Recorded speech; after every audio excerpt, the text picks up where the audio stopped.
How is everybody doing? Hope you're all well. In this video, I'm just going to talk about things that I actually don't like in guitars or on guitars or whatever way you want to spin it. The things that I turn away from and steer away from. This video is just for a bit of fun. I wouldn't take it as gospel. A lot of people are going to say, hey, but I like this, I like that. Up to yourself, do whatever you want. I'm not your keeper. This is just for a little bit of entertainment. Over the years, I guess from all the products that are out there, we can kind of eventually hone in on what we really do like and stuff like that. So anyway, just a little bit of fun, and grab a drink, grab a coffee, whatever, and sit back and enjoy my guitar blasphemy.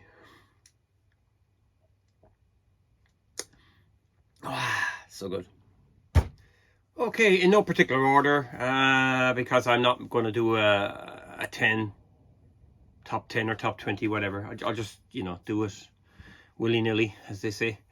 First thing I actually don't like or actually hate, and I just would never buy a guitar with this on it, is a Floyd Rose bridge. Oh, okay, I did have one on a guitar that I bought in 1990, and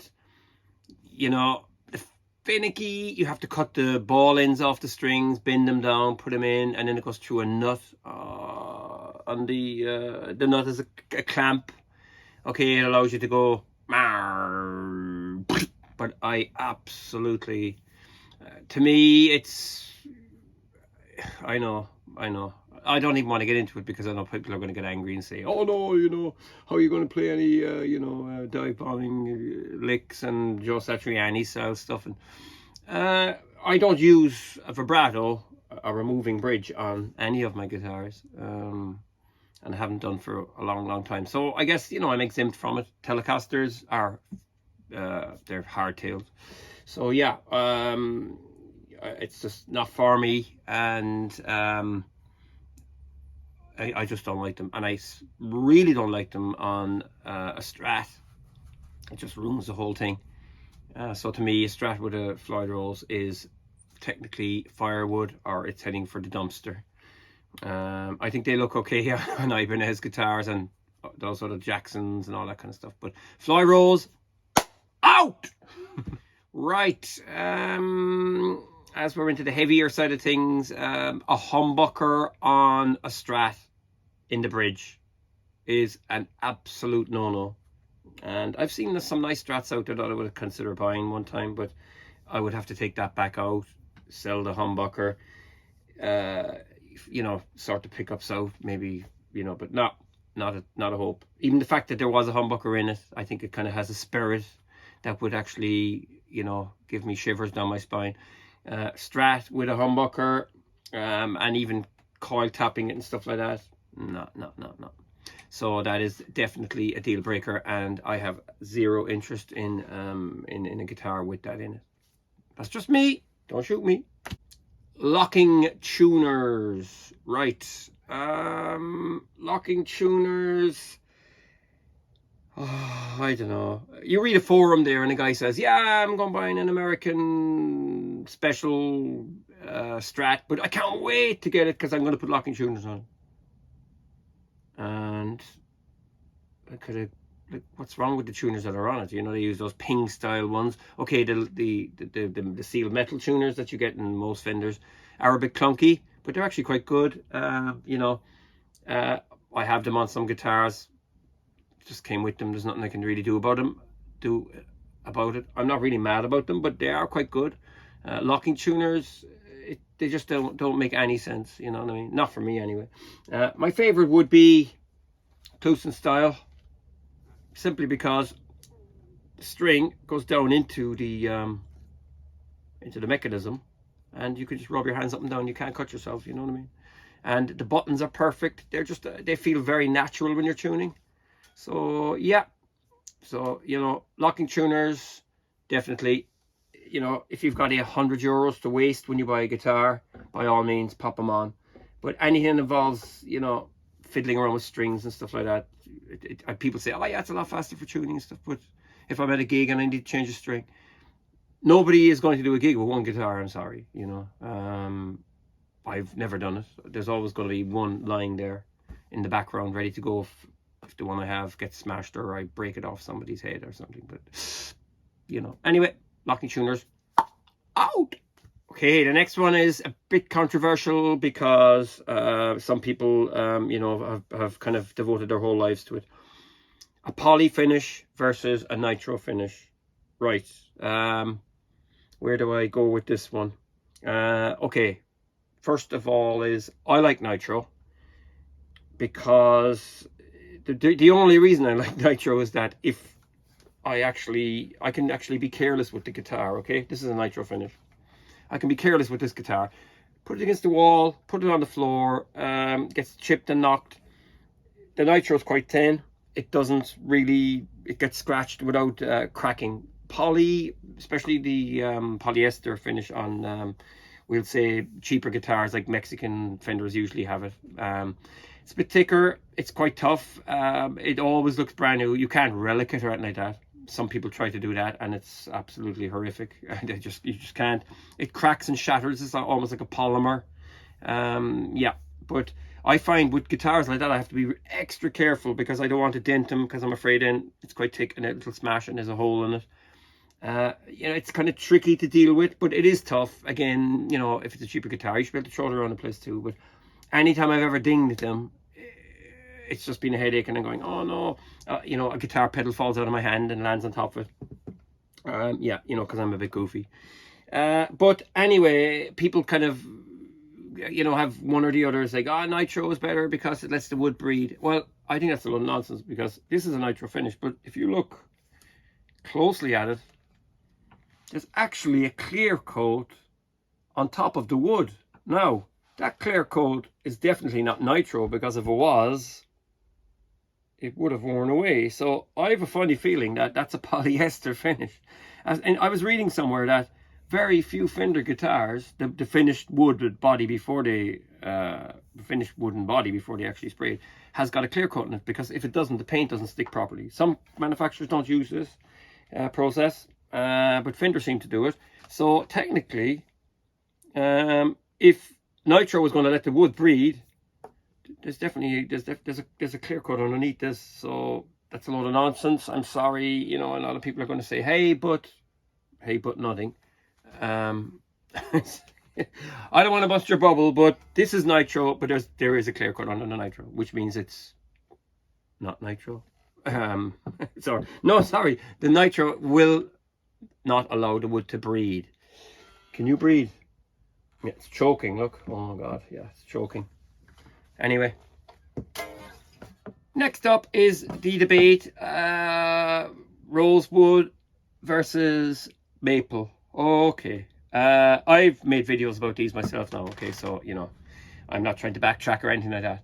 It's a preference about what you like, I guess. For years, I was just playing guitars that had Rosewood. I actually like Rosewood. I love it when it's very dark. I like it when the little grain in it is uniform without this crazy streaks.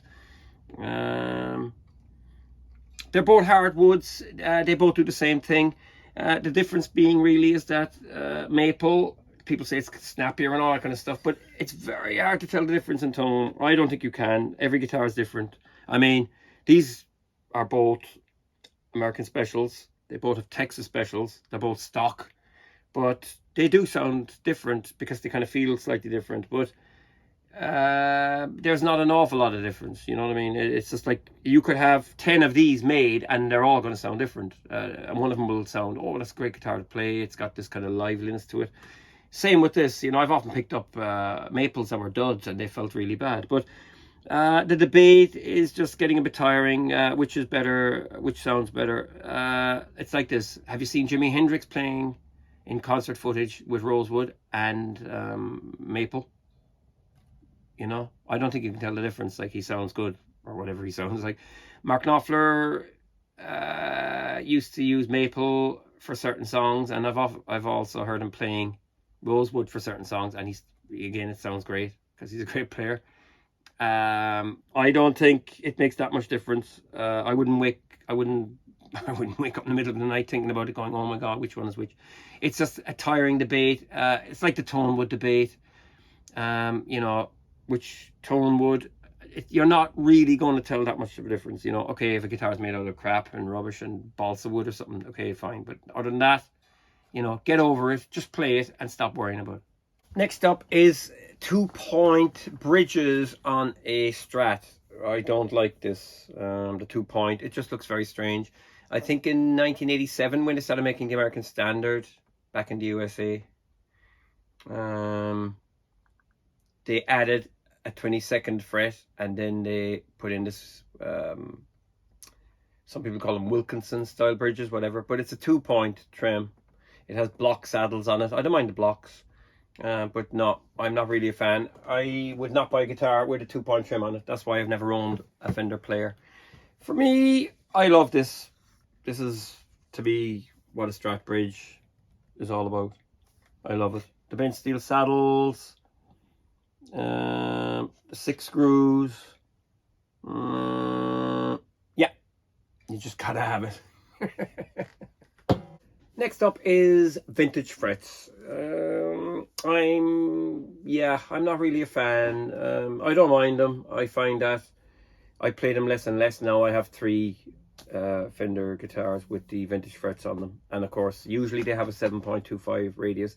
That doesn't really bother me too much. They're nice for chords and stuff like that. Some people like them because they're a little bit more precise, but I find if you're playing medium jumbos and even jumbos, which I really do like, I find that the when you go back to playing the 7.25 with the spaghetti frets, I find it's a bit of, they drag a little bit or something. They kind of, I can't explain it, they kind of slow me down and stuff, but you will get used to it. But I don't think going into the future I would buy another guitar with the small frets. I think they're very small. You know, like I have a Ventira Telecaster, beautiful guitar. And I also have 2 Classic Series tellies. One is a custom and the other is an Esquire. They both have the skinny frets. Now there's vintage tall as well, and I think they've put them on the Ventira 2s. And there's also the American Professional, I think, has got that vintage tall. Not really a fan, you know. I wouldn't go out of my way to find them. I would try and avoid them at this stage. You know, I don't hate them. Don't get me wrong. I don't hate them. You know, I'm sure there's fantastic guitars out there. The Fender AO series and the AVRIs. You know, there's nothing wrong with those instruments. They're incredible. As a friend of mine said, that the American Vintage or the AO, or especially the American Vintage 2 actually, which is the one that they've really gone back to basics with the 7.25. He was saying like that's the real deal, and every other Fender is just is a, what you call it, it's a fake. And it's probably true, because if you know, a lot of people say, oh, I want vintage, and you know, you're harking back to the early 50s. So you know, if you got a Telecaster from 1952, that is probably the holy grail for people.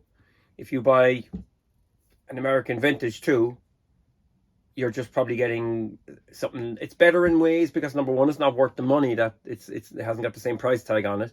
So if you lost it, you could easily replace it. You know, it's not gonna kill you. Like, it's about what, 2,200, 2,300 max. That's not an awful lot of money. Whereas if you had a 1950s Telecaster and it got lost or stolen, yeah, you would be pretty upset about that, I'm sure, because it's so expensive to buy them. But yeah. So I guess, like, yeah, it's you know, the AV2 is probably, you know, it's as close as you're going to get to the real thing. Everything else is just a fake, and I guess he's right. You know, in some ways it's ironic, but that's true. You know, they're all fakes. American Specials are fakes because it looks like a vintage Telecaster, but of course, look, it's got massive frets and the 9.5. So yeah, that's a fake Telecaster. The Highway ones are fake. The American Performers are fakes. You know, they're all fake. Next up, 6 saddles on a Telecaster. I really, really, really, really don't like. Yeah, I don't like. Yeah, the American Standard. I think I introduced that. There was six saddles going back to the 70s as well. The little, they were like the round style ones in six with the ugly spring system on it. Yeah, they're really ugly. I think they started making those in the late 60s. Yeah, it has to be three saddles on a Telecaster for me personally, or else it's going into the recycling bin. Next up, another thing I really, really, really, really, really, really, really am sick of is the word vintage, used on everything. Oh, vintage sound, vintage pickups, vintage amps, vintage guitars. It just goes right across the board. It's kind of been a selling point for the last, I guess, since the mid-90s. It's when people, the 80s, a lot of guys like started moving away. Players like were using like, going into technology and stuff and using, things like Jackson's, Ibanez. It was, the 80s was a guitar decade. I think it was the decade as well that really that brought the Stratocaster to the heights that it's actually at now, because I think the 70s was kind of dominated by the Les Paul and the kind of heavier rock stuff, but for pop and funk and stuff like that, I think the Stratocaster really, really, really, really came into its own in the 80s. Everybody seemed to use them. Then a move on from that would have been things like Ibanez, Jackson, all Charvel, all these things, with Clyde Rose tremolos and all that kind of stuff. Like, but not to get off the point too much. I think vintage now is just like, just go onto any guitar website selling pickups, or even go onto the Fender website itself. Nearly every description for every guitar is, punchy, clean, vintage tone, or it's just, yeah. So personally, like when they talk about vintage, what are they actually on about? Because like the 70s is vintage. Like, I mean, 1984 is 40 years ago. So that means a Jackson Explorer, is it Jackson Explorer or whatever they're called? Or a Jackson or an Ibanez, that's a vintage instrument. Something from 1995 is a vintage instrument. A Strat Plus is a vintage instrument at this stage because they came out in 1988. So, yeah, it's kind of tiring. Vintage tone.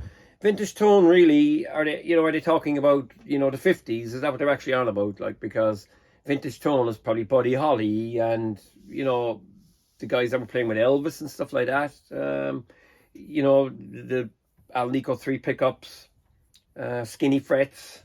Those guitars weren't overdriven back then, So when they say vintage tone, driving an amplifier and stuff like that, that kind of happened in the late 60s. And then it was kind of refined in the 70s. I think the 70s was the decade when guitars really started getting refined and stuff like that, and in the studio and stuff. And, that's the decade really of people like Brian May.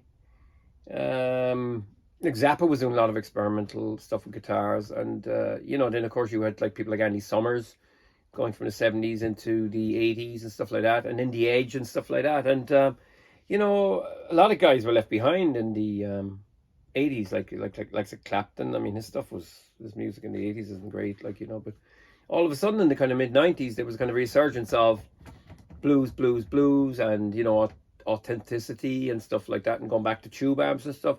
I think Gary Moore and a few people were, and Robert Cray maybe as well, were kind of responsible for that. All of a sudden, these guys were playing Strats, and Gary Moore's playing Les Pauls as well and stuff. And all of a sudden, they were just like, bashing out through a Marshall stack and, or using, a Bassman amplifier. And all of a sudden, like, blues just became big. All of a sudden, everything became tweed again, and everything became, vintage tone. So, yeah, it's a bit strange. Like, so when, like, the Strat and the Telecaster or whatever, they're heading for 70 or they're over 70. What are they talking about? Like, you know what I mean? Like a 1974 Strat is 50, that's a vintage instrument. It would have been played completely differently than it would have been back in the 50s, you know, possibly through a Marshall stack or through whatever. So yeah, I know I'm going around in circles here now and stuff like that, but you get my drift that, you know, vintage is just getting really boring. And, you know, look, I'm not really into vintage. I like tube amplifiers. You know, they sound best to me. I like that sound myself personally. I love the sound. I don't like anything else. I don't like transistor amps. But I wouldn't say like that, you know, I need a vintage tone, you know, because I just want to sound. I want the guitar to sound the way I like it. Like, so that's not necessarily vintage, you know. So you change all the time, you know what I mean? Yeah. So yeah, it's how it sounds. Like, I wouldn't go out of my way to, you know, realistically, if you want vintage from the 50s, you're just going to have to go and buy a Bassman amplifier and a Strat and a Telecaster from the 50s. That is the original vintage tone, you know. 60s, yeah, Marshalls, fuzz, I suppose, you know, Strats, Les Pauls. 70s, again, Les Pauls, Telecaster, Strats, you know, that's still vintage. 80s, it gets a bit sterile. Make sure you add a chorus pedal to what you're going to be playing, or else it won't be vintage. It won't be authentic. So yeah, it's a whole subject in itself. I'm just getting a bit long-winded here. I'm digressing and stuff like that. So yeah, got to keep it short and sweet. Next up is a belly cut on a Telecaster or a contour. Ooh, no.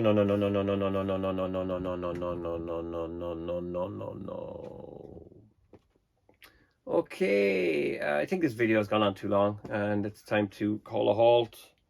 Just with a little bit of a roundup. Other things we don't like: pointy headstocks, reverse headstocks.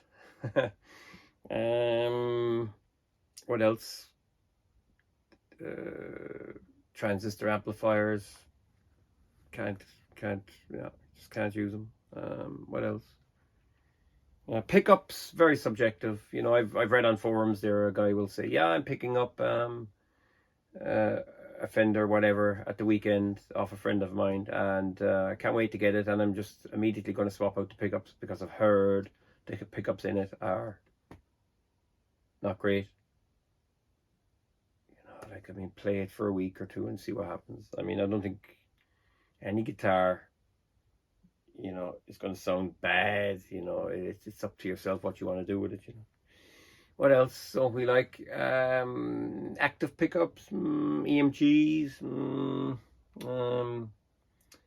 yeah, a battery in a guitar as well as a bit. I know acoustics have them for preamps and stuff like that. Nah, not really. They're not very, not for us. What else? The 22nd fret that Fender added in the 80s. What do you think of that? You don't care? I guess you don't. What else? Anything else?